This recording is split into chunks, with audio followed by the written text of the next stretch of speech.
Merhabalar arkadaşlar, kanalıma, videoma hoş geldiniz. Evet, bugün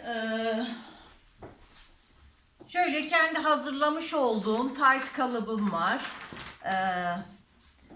2, 4, 6, 9 beden, S bedenden 5X'lerce kadar. Instagram sayfamda satılık bu kalıp arkadaşlar. Bugün bu kalıptan M bedeninin kopyasını alarak kalıpla tight dikeceğiz arkadaşlar.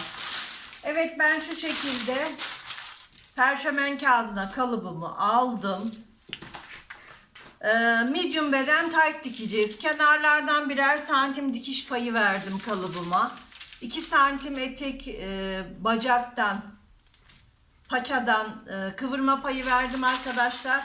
Belden yukarısında da kıvıracağım kadar lastiğimin ölçüsünde lastik payı verdim arkadaşlar. Benim takacağım lastik 3 santim. 1 santim de dikiş payı verdim. 4 santim buraya ilave yaptım arkadaşlar. Şimdi bu kalıpla taytımızı kesip dikeceğiz arkadaşlar. Bu kalıptan satın almak isteyenler Instagram sayfama gelebilir. Üçer Hülya adında Instagram sayfamı takip ederseniz memnun olurum. Şimdi ben kumaşımı hazırlayıp kalıbımı deniyorum arkadaşlar. Evet arkadaşlar, gördüğünüz gibi benim elimde Penye'den önceden kalma parça bir kumaşım vardı. Likralı. Taytlarımızı likralı kumaşlardan dikiyoruz hep. Daha rahat olması için. Şimdi kalıbımı yerleştirdim bu şekilde. Gördüğünüz gibi dikiş paylarını hepsini verdim kalıbıma kopyasını alırken. Şimdi kalıbımın etrafından çizeceğim.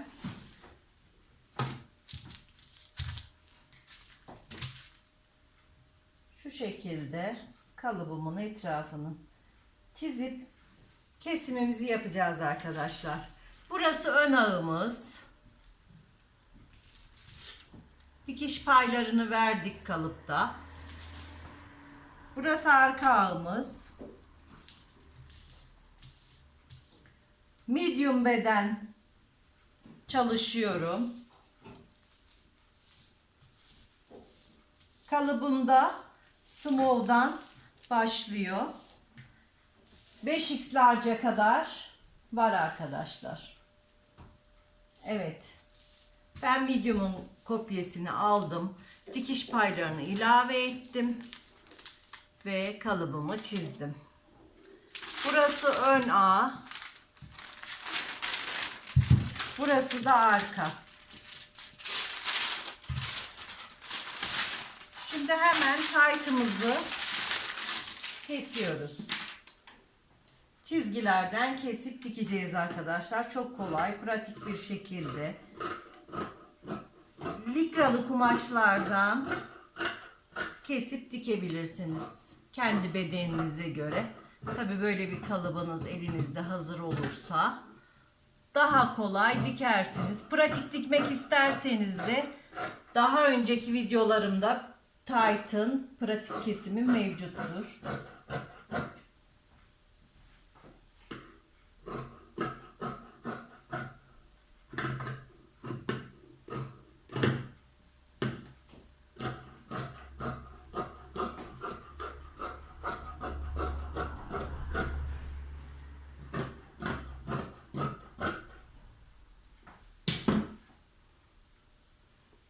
Evet arkadaşlar, gördüğünüz gibi taytımız kesildi. Şimdi ben makinamın iplerini hazırlayıp hemen taytımızın dikimine geçeceğiz. Evet arkadaşlar, taytımızı keserken kumaşımın düz yüzünü içe katlamıştım zaten. Şimdi hemen ağlardan dikiyoruz. Çok basit ve kolay bir şekilde taytımızı elde edeceğiz. Evet, şimdi diğer ağımı dikiyorum.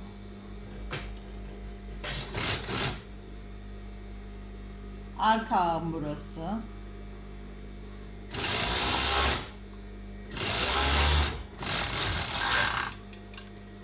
Ağlarımızı diktikten sonra buradan açıyoruz paçalardan.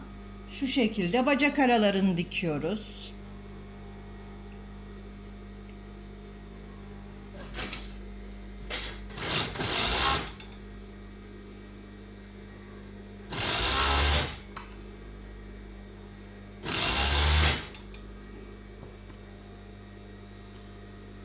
Overlock dikişlerin üst üste gelmesine dikkat ediyoruz.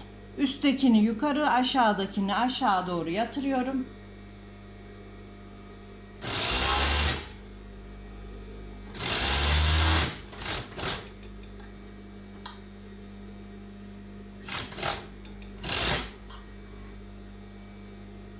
Ve bacak aramızın dikimine devam ediyoruz.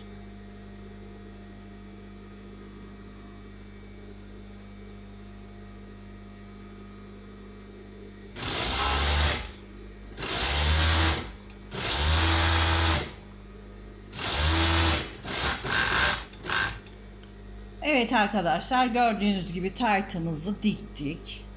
Şöyle tutuyorum. Bakın, ön ve arkası. Şimdi buraları eşit getirerek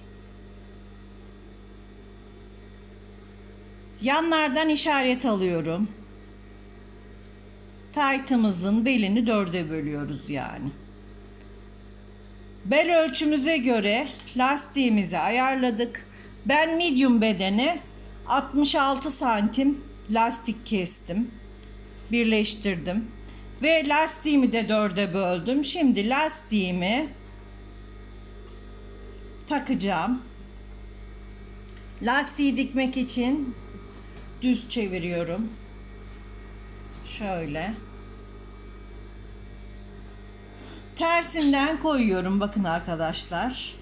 Lastiğimi de alıyorum. Dikişli yerini arkaya getiriyorum. İşaretimize bakıyoruz. Şu şekilde. 4'e böldüğümüz lastiği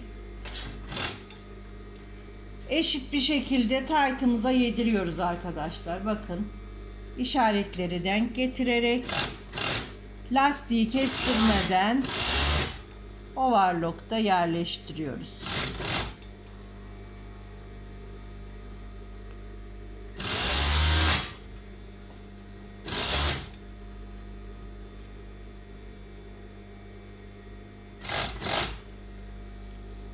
Şimdi buradaki işaretimi lastiğimin işaretine denk getiriyorum. Bu şekilde dikerseniz çok kolay ve çok şık bir taytınız olacak arkadaşlar. Evet, şimdi lastiğimizi de taktık. Şimdi masada bir taytımızı değerlendirelim arkadaşlar.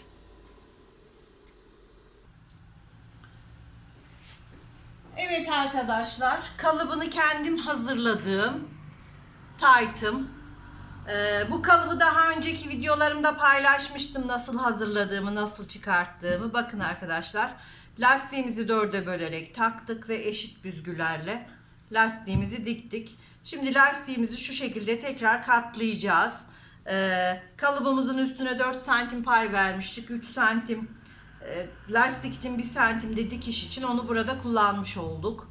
Şöyle gördüğünüz gibi taytımız 2 santimde boyundan katlama payı vermiştim. Onu da buradan şu şekilde katlayacağım. Taytımı ütüleyeceğim ve taytım bitmiş olacak. Böyle bir kalıbınız elinizde mevcut olursa 10 dakikada kesip dikeceksiniz arkadaşlar ve 1 metreden daha az bir kumaşla taytınızı elde etmiş olacaksınız. Evet, şimdi ben taytımı bitiriyorum. Bitmiş halini paylaşıyorum.